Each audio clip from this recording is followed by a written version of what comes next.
Hello, everybody. I suppose I have some participants now. And to all of you, a very warm welcome, wherever you are, from Berlin, Germany.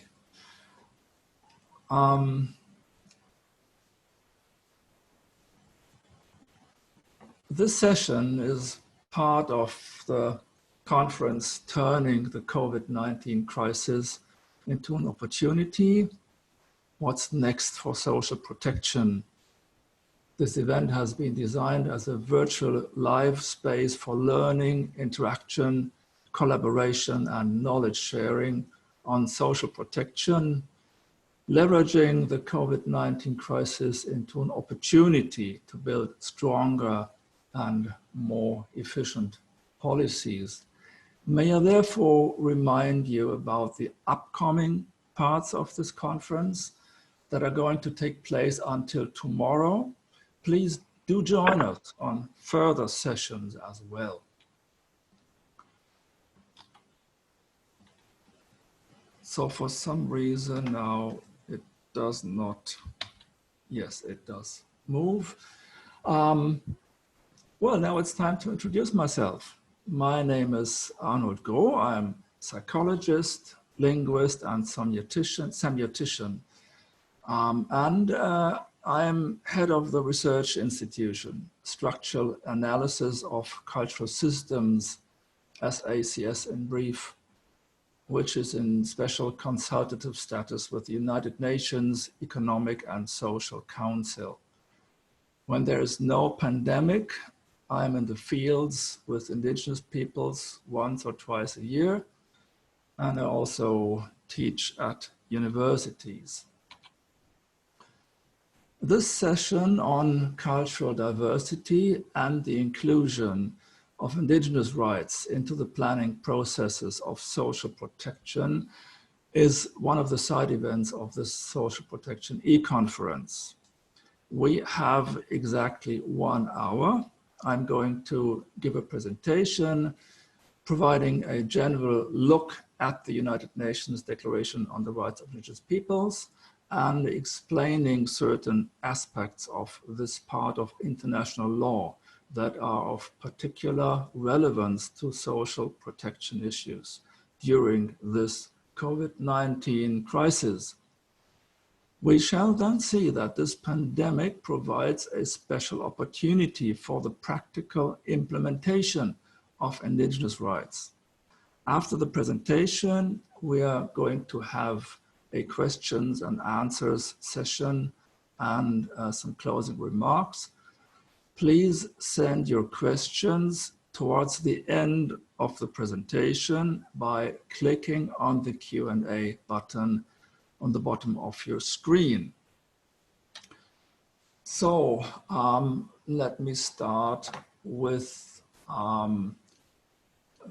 briefly presenting our organization. SACS stands for Structural Analysis of Cultural Systems, and we participate in sessions and other activities in the UN systems, especially in those that are highlighted on this slide. An essential part of our work is field research with traditionally living indigenous peoples, and you see some examples on this slide here. To understand the differences of cultures and what makes indigenous cultures different from our globalized culture, it is useful to have a look at cultural theories, and one concept there is that of a spectrum of cultures.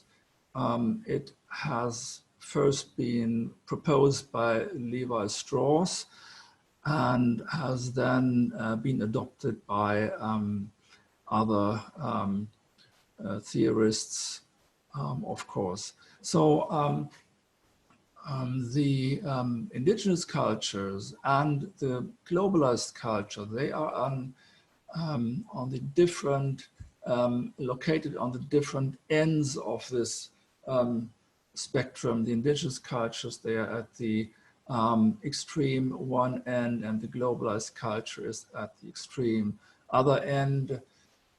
Yet we have to bear in mind that the indigenous ways of life are typical for our species.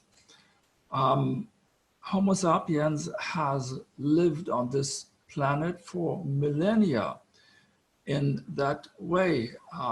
This is the way humans usually live, and indigenous peoples, as long as they still live as hunter-gatherers, they live in, with, and from nature without destroying it. We do not know that anymore.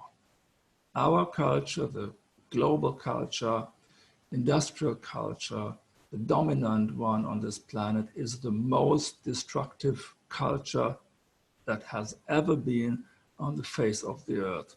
We have to also bear that in mind. So, but what happens? There is no peaceful coexistence that maybe we just live on one part of this planet and let the indigenous peoples live in other parts of the planet. No, it's not that way. Actually, we are extremely dominant, and the cultural dominance works in a way that presses very hard. It puts very hard social pressure on indigenous peoples, and that does not have to happen necessarily by force. We also have to be sure about that. Cultural dominance does not involve force necessarily, but rather the dominant persons, they are role models, and the transfer of behavior patterns to indigenous cultures has the effect of a modification of indigenous identities, and that then leads to the disintegration of the indigenous social systems. This is what happens worldwide. So what to do about it? There are some bodies, some entities within the UN system where we meet regularly, have sessions, and indigenous representatives from all over the world come there to claim their rights, claim their the respect and acceptance of their culture. And this is a map that a while ago was hanging in the session hall of the UN, and it depicts and lists indigenous peoples of the world. There are actually about 7,000 cultures on this planet. Most of them are indigenous. There is no actual figure of how many cultures are indigenous, because the concept of indigeneity is still under discussion. But what we can say is that 2,000 of them are severely threatened now, and that was already the case before the pandemic. Now, within the UN system, a working group was created in 1982, the Working Group on Indigenous Populations, which was in charge of compiling an amendment to the Universal Declaration of Human Rights, an amendment regarding the indigenous rights. And I participated in that in the final phase from 1999 to 2006. And then in 2007, this document was adopted by the General Assembly so that it is now part of international law. We shall now have a look at some important articles of this declaration. For example, there's Article 3. It says that indigenous peoples have the right to self-determination. So it is not the states or any external persons who can tell indigenous peoples what to do or not to do. But actually, this is a nice article, but the fact looks in many cases, in most cases, somewhat different.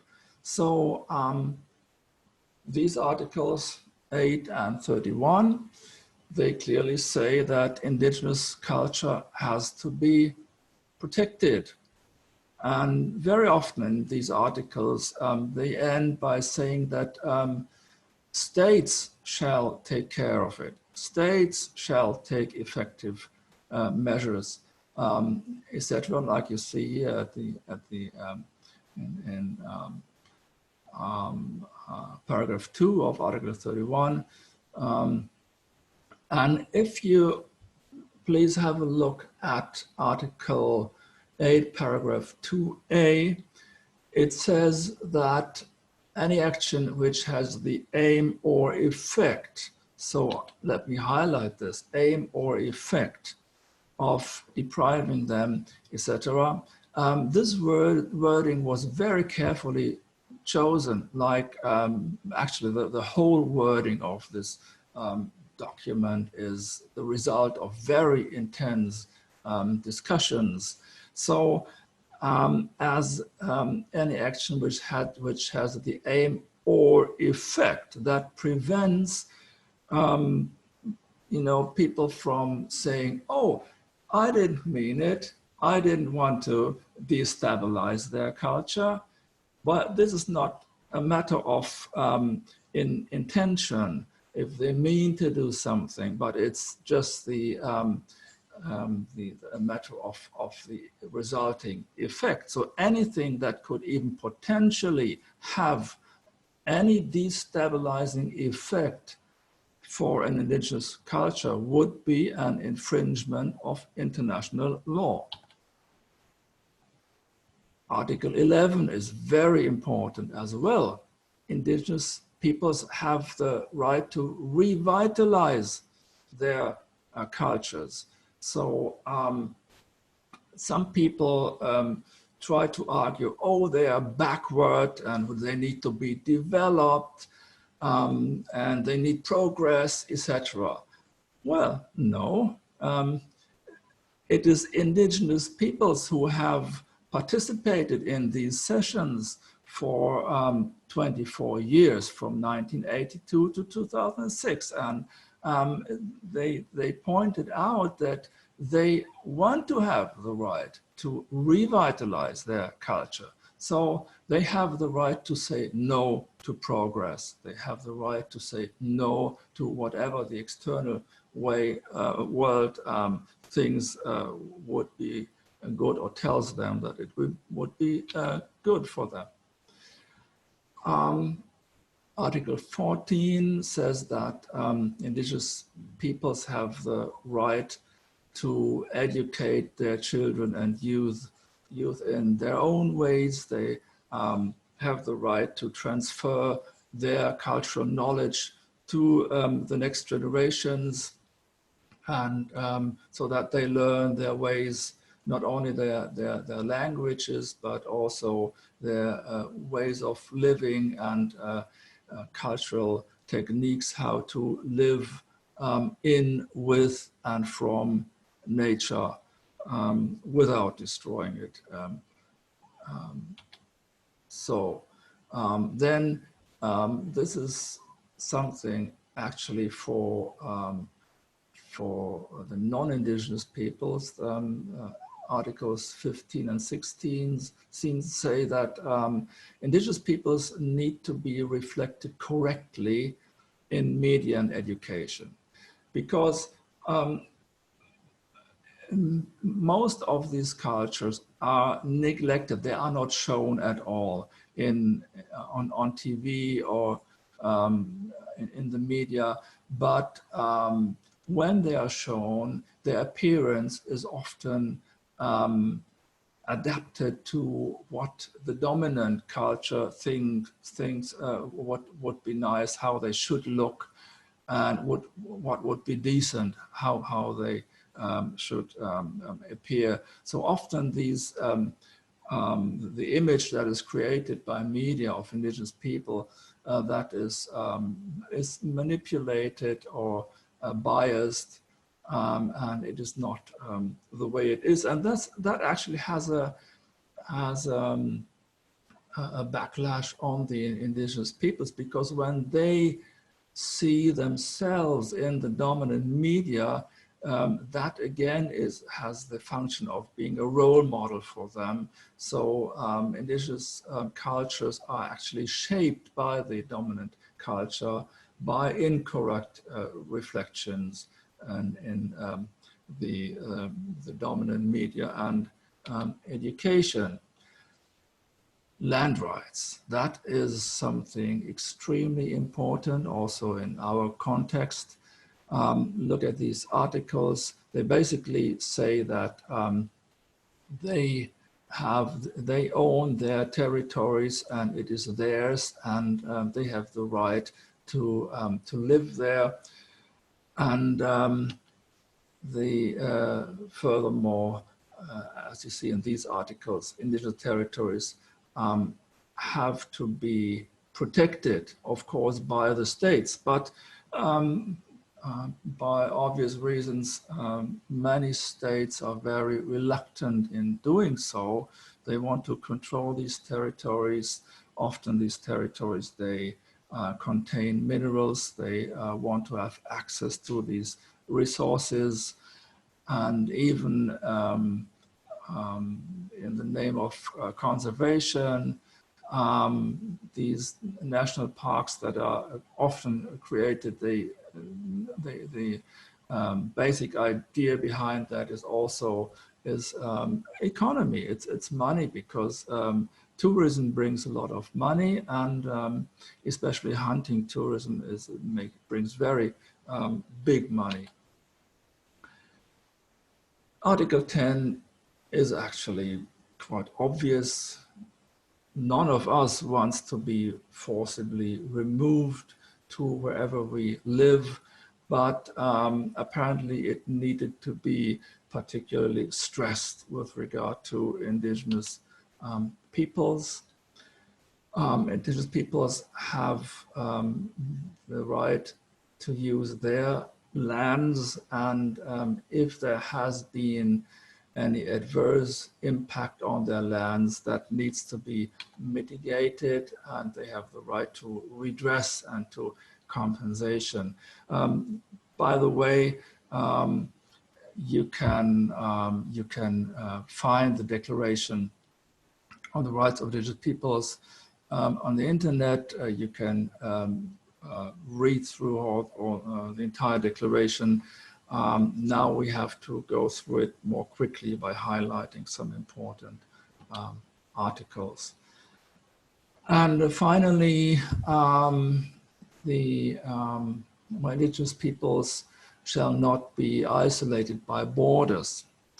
Well, many of the borders outside Europe are the result of colonial times. The borders have been drawn in straight lines with rulers on the maps, dividing peoples, indigenous peoples, and separating indigenous peoples.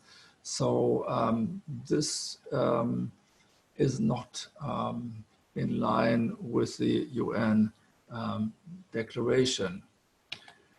Now, how to include indigenous rights into the planning processes of social protection? Well, first of all, some easy answers. Explain indigenous peoples their rights. This is what we do whenever we come to an indigenous people. The first thing we do, of course, after obtaining their consent, that is necessary, but then we explain them their rights. It should be done by the governments, but many governments do not do that. So someone has to explain them their rights. And as you can see, we do that in a minimally invasive, integrative way with total immersion. And whenever you meet indigenous peoples, you should also do that in such a total immersion way in order to make sure that you do not violate any of the indigenous rights declaration articles, any of the UN standards. And even if you orientate yourself towards the traditional appearance, then you could even do rescue work by protecting those cultures from further destabilization, and help indigenous peoples to claim their rights. One example would be the Tourinfo project. We try to help indigenous peoples who want to protect their culture from destabilizing influences by tourism, by setting up those boards with information in various languages for the tourists in order to tell the tourists to behave in a minimally invasive way and adapt to the traditional culture in order not to destabilize the indigenous culture. And now, in particular, how to turn the COVID-19 crisis into an opportunity for indigenous peoples. Well, one thing that we see immediately is the problem of eviction. Eviction is an infringement of international law. Many indigenous people, actually the majority meanwhile, has been evicted from their territories. And we are in contact with some indigenous representatives, and we received emails at the beginning of the COVID-19 crisis, for example, from Uganda, where the Batwa people had been evicted from their lands, from their forests, where they could have lived in remote areas from hunting and gathering safely. They had been evicted, and before the pandemic, they survived by trying to find something to eat in the garbage because they could not hunt and gather anymore. And when there was a lockdown, they were even forbidden to go out to the garbage, so they had to starve. These are horrible things that happened there, but the solution would have been so easy. Most countries of the world have signed the declaration, though. So the indigenous peoples, they have the right to their lands. They could have just let them go back to their forests. That would have been the most easy solution. And indigenous peoples return to their forests in order to survive COVID-19. That is covered by international law. Just remember, it is a violation of international law to remove indigenous peoples from their territories in the first place. But once they are evicted, they still have their land rights, Article 26. So it is their lands and they could stay there in a very safe way. Much safer than staying in the settlements and towns where they are forced to live there. No, and it's safer from infection and from starving, because then they could go on hunting and gathering as they did before. But the problem is that it is almost normal that indigenous peoples are evicted. Only a fraction of indigenous peoples have not been displaced from their lands. So what can we say now with regard to our question, how to turn the crisis into an opportunity, and how to include indigenous rights into the planning process of social protection? Well, in general, indigenous rights need to be included into the planning processes of social protection in order to ensure the maintenance of cultural diversity. If you don't, if you just put indigenous peoples in a refugee camp, wait for a few years and their culture will be destroyed. They will be used to food from tins. They will be used to dominant global behavior patterns. And even if they can go back, then the next generation will not be quite able to continue their culture. In particular, the present crisis should be taken as an opportunity to ensure that indigenous peoples can exercise their land rights. Their lands can be their safe havens. We should put pressure on that. Right to the embassies, right to government officials, right to organizations in charge, in order to put pressure on them to let the people go back. They have the right to do so.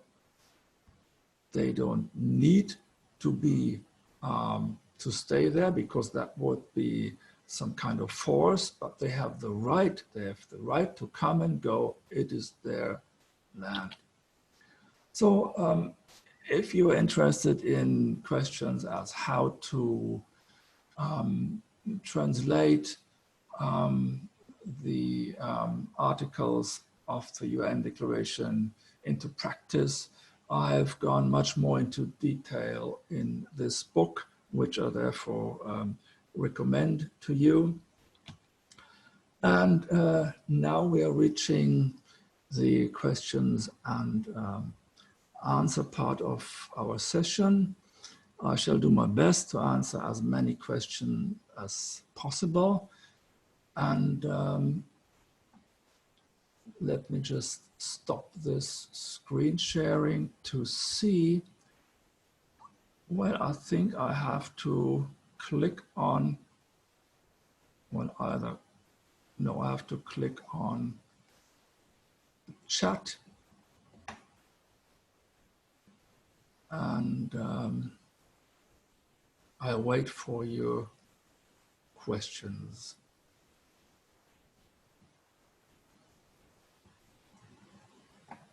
Well, thank you very much.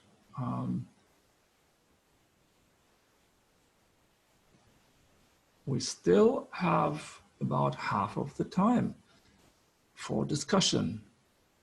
And I would love to discuss these issues with you. So please do ask your questions. No questions. How comes? Oh, yes. Thank you.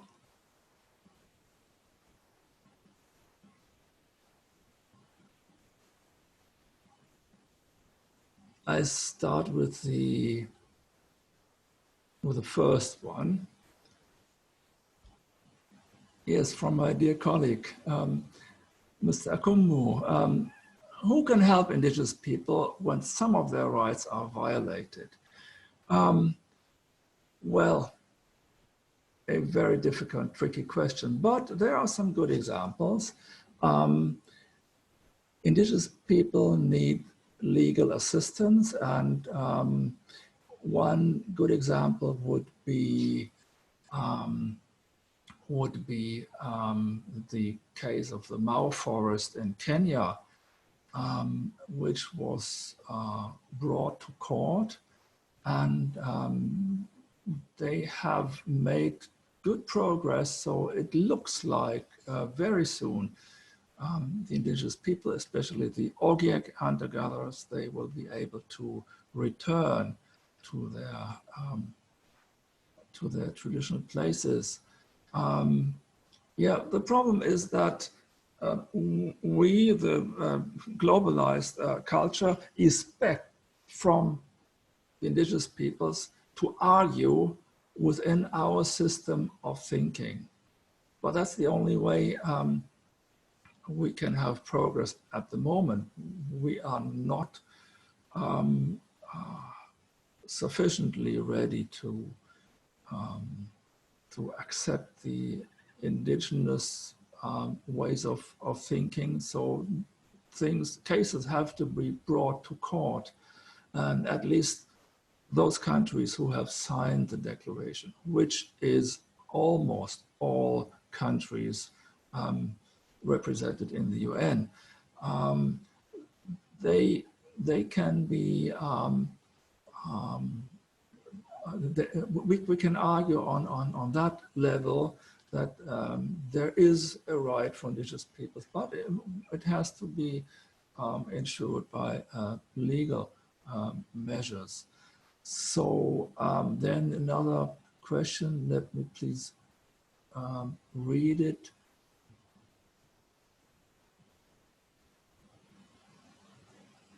Well, the question by Patricia Veloso.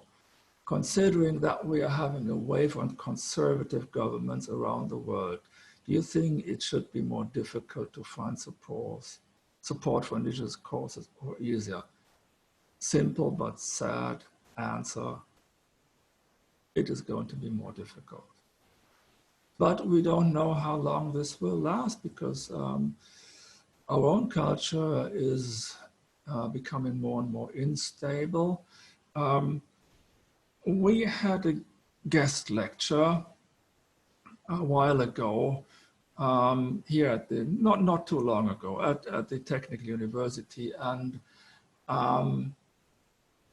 it was about climate change, and it was about the various factors bearing on that problem. And well, we have an extreme population growth at the moment. We are approaching 8 billion people on this planet. So, and the doubling times, they're becoming shorter and shorter. So in less than 15 years, we will have double that amount of persons on this planet. So we have various scenarios, optimistic ones, pessimistic ones, and some sort of in between, but all of them say that before 2100, this system is going to collapse. That's a fact. So if we don't change things radically, and then once our culture has collapsed, then hopefully some indigenous cultures will have survived somewhere. And the only chance we will then have is to learn from them. Okay, more and more questions coming in. Great.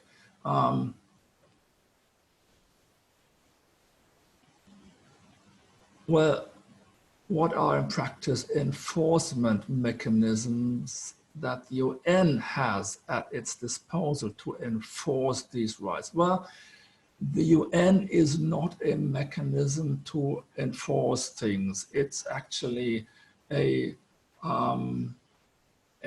assembly of states, not even of individuals, not even of groups. It's an assembly of states. And inside the UN, if you ever witness one of these sessions, there are many tensions within the UN and the various entities. It is not part of the UN agenda to enforce that. It's the states who shall enforce that. And we are in the dilemma and in the sort of paradox situation that this assembly of states called the UN has adopted the rights of indigenous peoples, and the states are in charge of enforcing them. The UN is only sort of a sort of platform where those things can be defined. And so it is the states. The states, we and each of you, each of us, should put pressures on, and the organized states and non-governmental, of course, all organizations in charge. Now, another question. Let me just read it.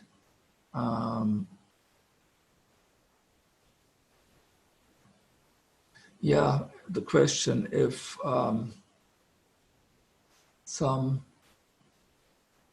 Latin American governments that seem to be more in favor of indigenous peoples and their rights, that they were more successful in implementing social protection that incorporates indigenous people's rights.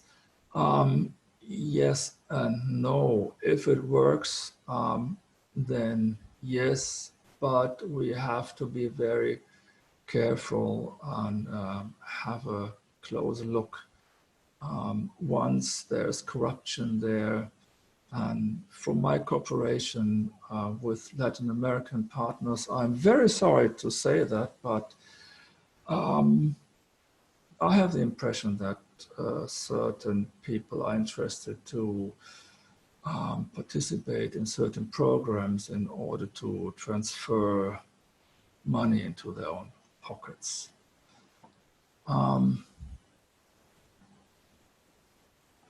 Well, there are many, many questions now. I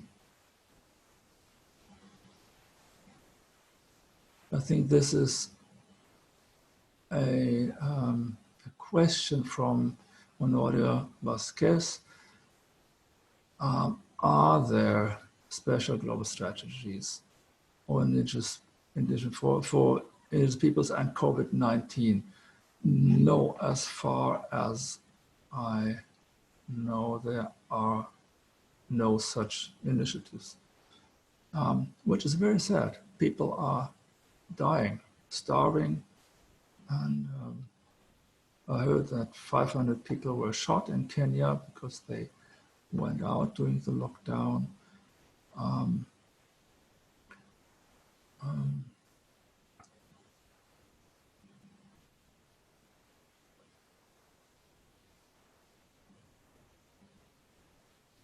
I'm just reading.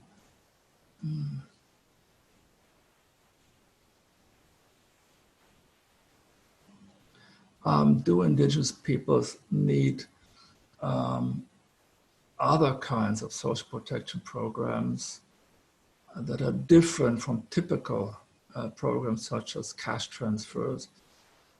Yes, of course, of course. As I pointed out, and I actually wrote that to one of these embassies, The easiest solution is to grant them their rights. It is their lands. If those governments would have let them go, they wouldn't have starved during the lockdown, because they would have been in their remote forests, much safer from any infection, and they could have fed themselves as they did before. So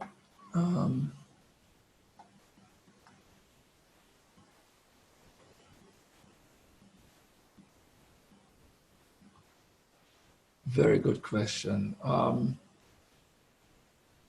If in the event that a positive traditional practice that aligns with human rights has in the past been eroded due to adoption of a dominant culture, how best can an intervention reintroduce it as a positive tool for realizing particular rights?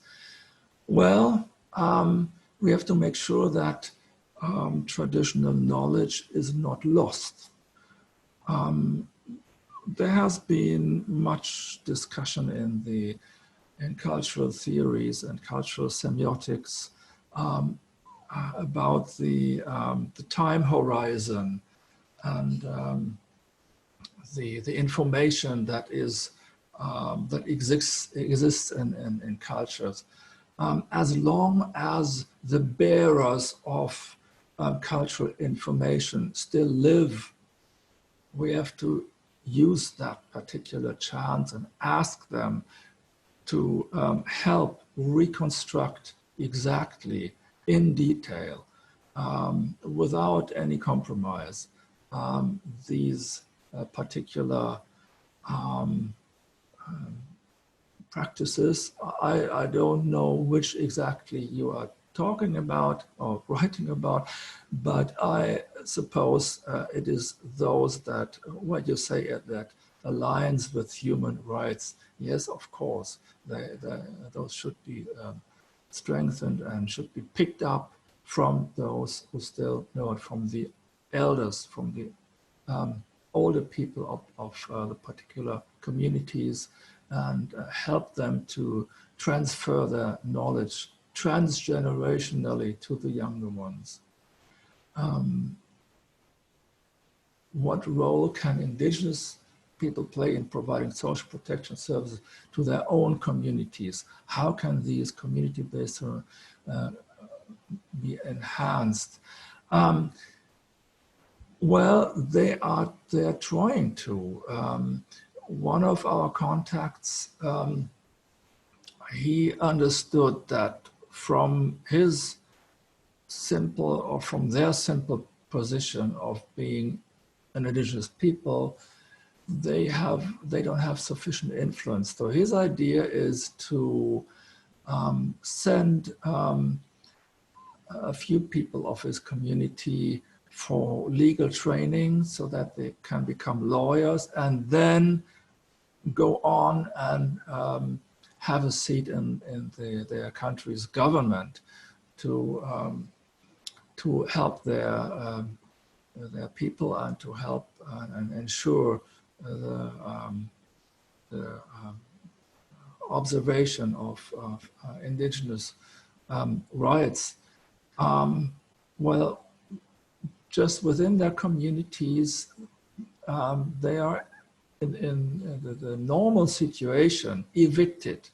They are exposed to external dominance. But that might be a smart way to sort of to extend one's influence and have one's people in the local governments.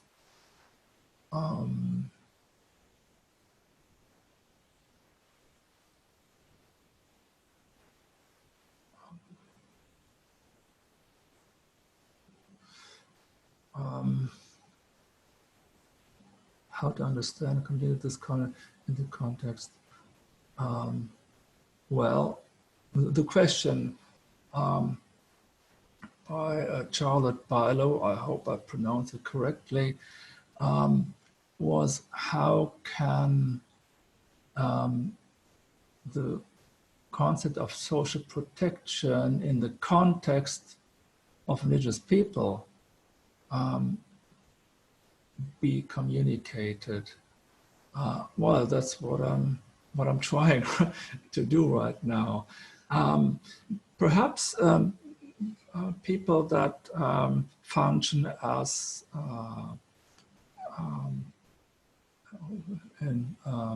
multiplicators, like teachers, lecturers, they should bring that into the educational discourse to their students, so that the generation which now has to take over the very heavy burden that we leave to them, that they can imply those concepts and those perspectives into their policies.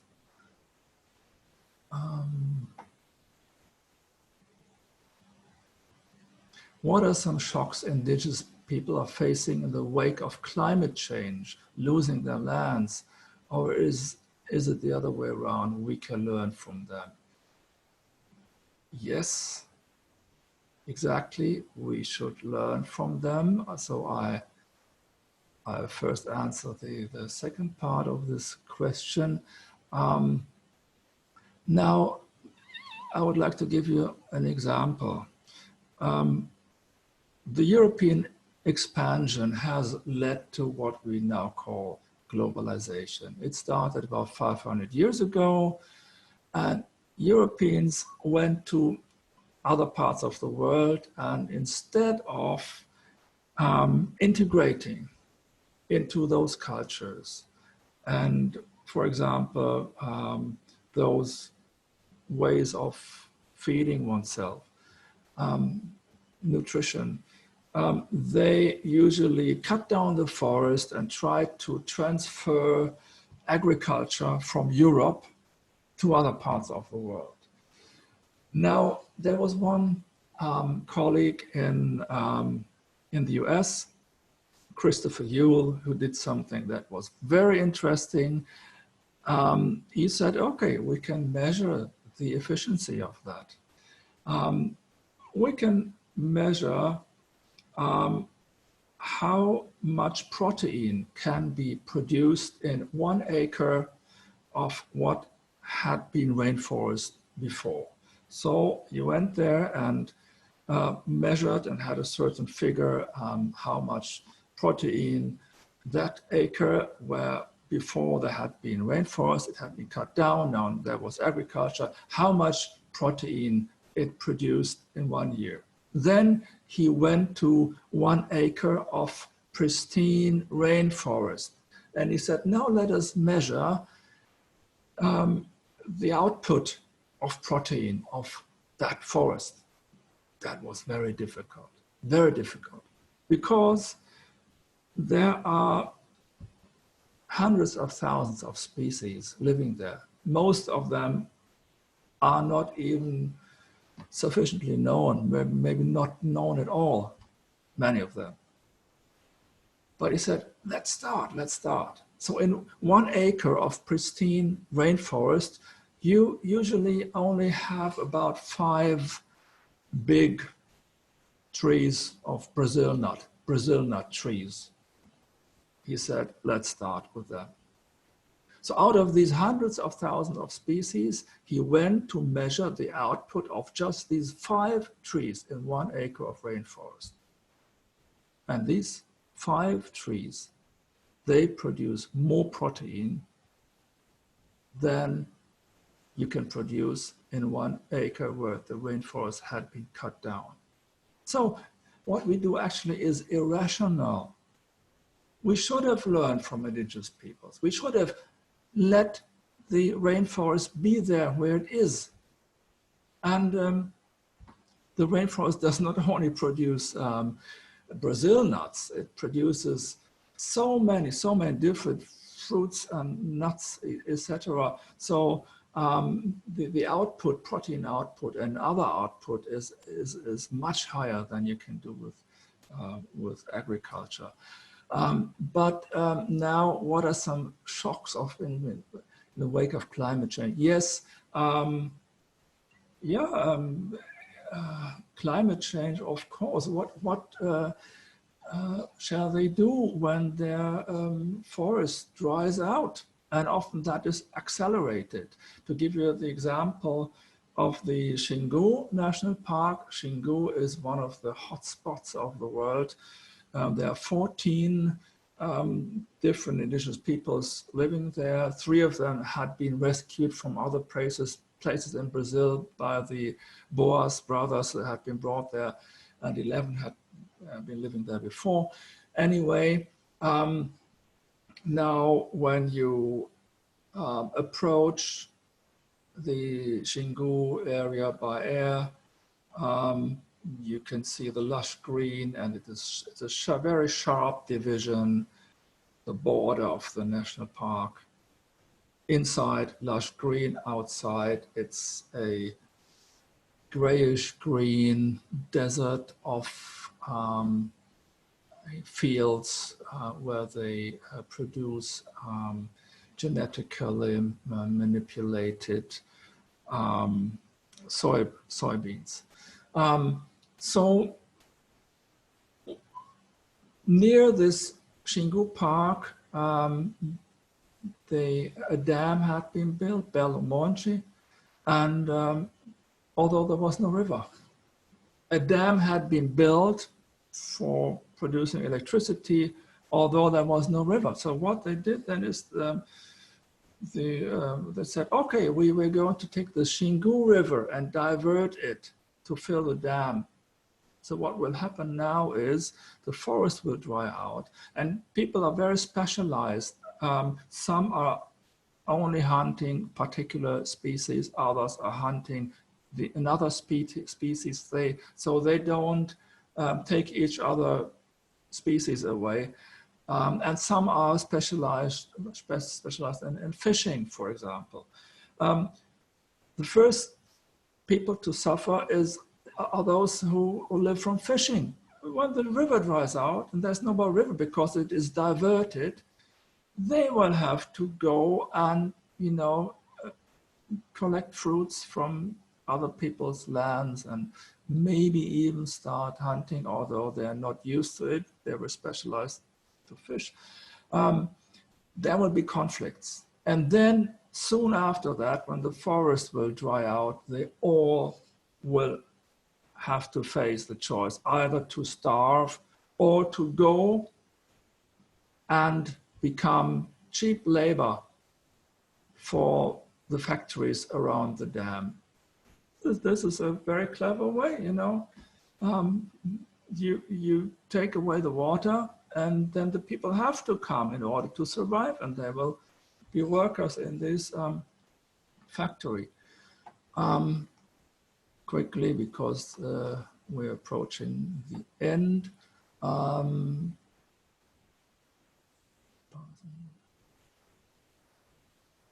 Do you believe that being part of national protection, I think you mean causing indigenous people to lose their authentic culture? Yes, yes. How can they be part of and still preserve? Why should they be part of the dominant system? Look at what we're doing with this planet. We're destroying it. We are the most destructive culture ever that has lived on this planet. Why should they become part of it?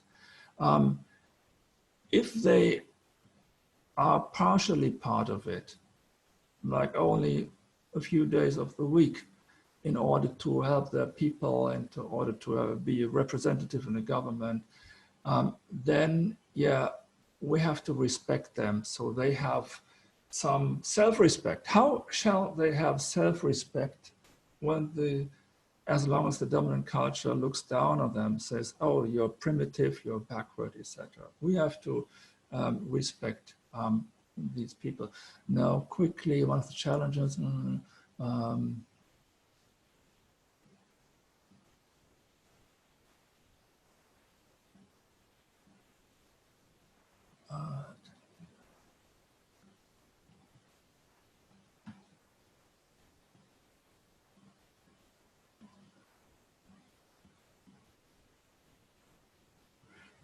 well, the question,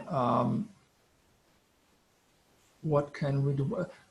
By the way, can you also read these questions so I don't have to read them for you? I don't hear you, so. Well, the second last question, the answer would be land rights. Make sure they can exercise their land rights. And then regarding the displacement, very good question. What do you think about using the international criminal justice system? Yes, it should be used. The Human Rights Court and yeah, ICC. Yeah, of course, the international system. Yes, those governments should be brought before these courts, but the problem is that they have ways of evading that, of threatening other governments involved and put sanctions on them. Yes, the idea is great. I think any infringement of indigenous rights should be prosecuted within the international criminal system, but it will be very, very difficult, and I hope all of you will come up with ideas how to translate that into action. Now, I think we are approaching the end, but you can still find my email address somewhere. So if you want to continue this discourse, you are more than welcome. And now I switch back to the screen. Oh, I still have so many in the chat. Yeah, no, it was the question. Okay,